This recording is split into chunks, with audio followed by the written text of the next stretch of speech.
आप सभी को जय मसीह की। परमेश्वर का धन्यवाद करते हैं, प्रभु ने और एक बार अपने चरणों में आने का मौका दिया है। आइए हम छोटी सी प्रार्थना करेंगे। मेरे स्वर्गीय पिता, धन्यवाद और महिमा और स्तुति और आदर देते हुए आपके चरणों में आते हैं प्रभु जी। पिता, जब हम आपके पवित्र कलाम से मनन करते हैं पिता परमेश्वर, हमारी अगुवाई कीजिएगा पिता परमेश्वर।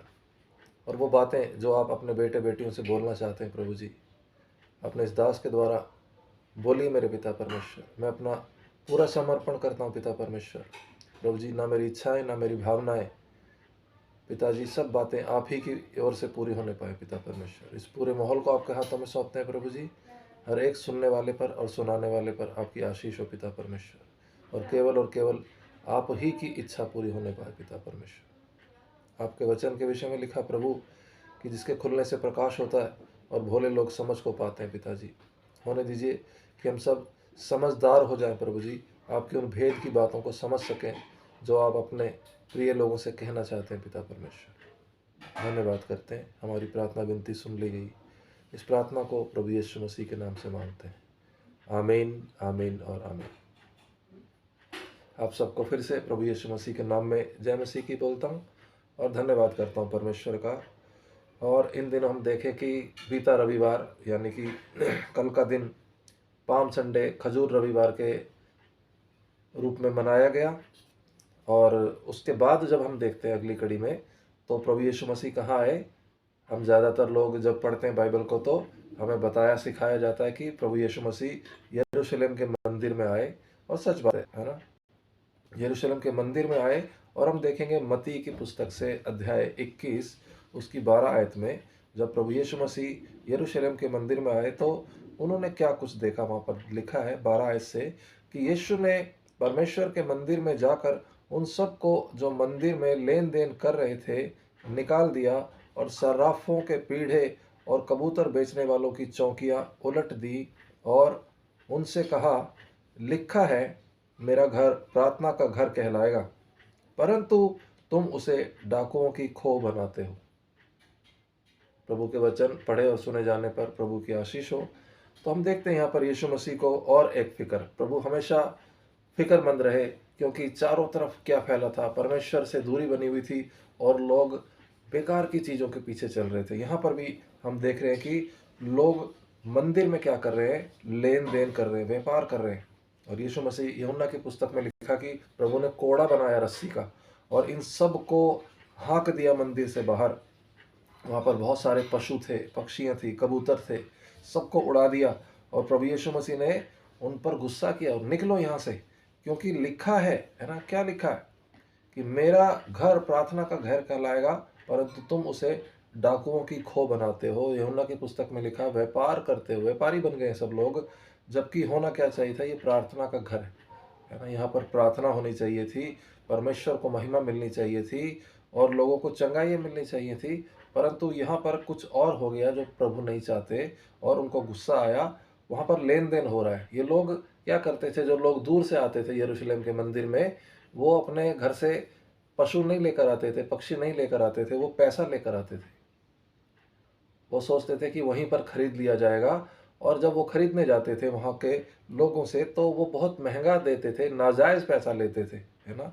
और इसी प्रकार जो लेन देन करते थे, सर्राफ लोग थे, वो भी नाजायज़ पैसा लेते थे।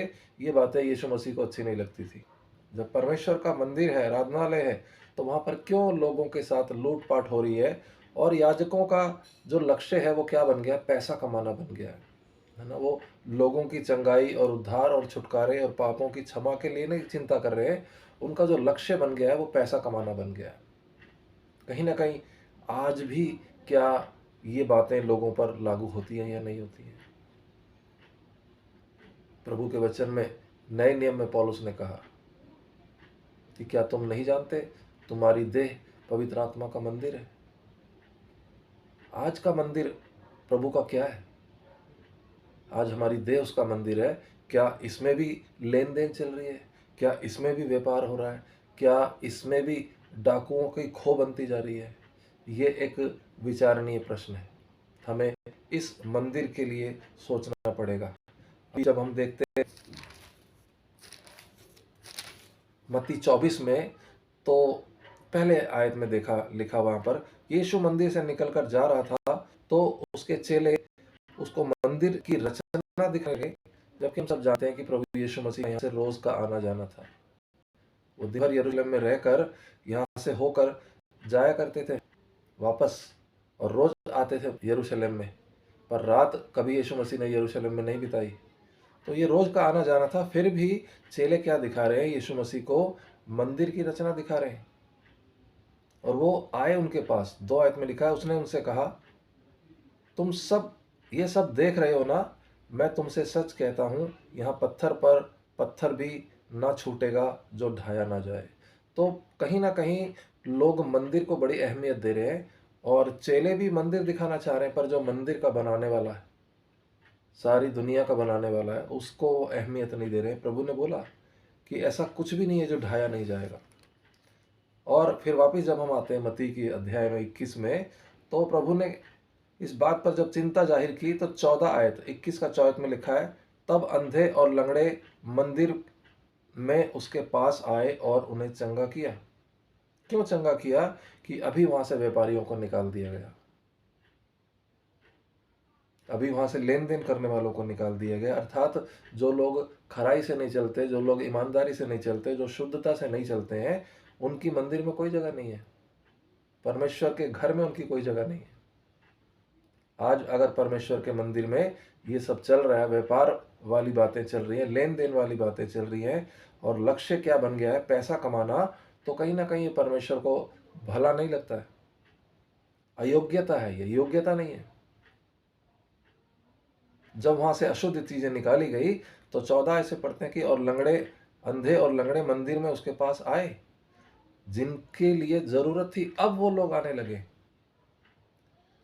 परंतु जब प्रधान याजकों और शास्त्रियों ने इन अद्भुत कामों को जो उसने किए, और लड़कों को मंदिर में दाऊद की संतान को होशन्ना पुकारते हुए देखा, तो वे क्रोधित होने लगे, है ना। व्यापारियों का व्यापार जा रहा है ना, और वो जो उनका पद प्रतिष्ठा है वो भी धूमिल होने लगी है, तो उनको क्रोध आना लाजमी है।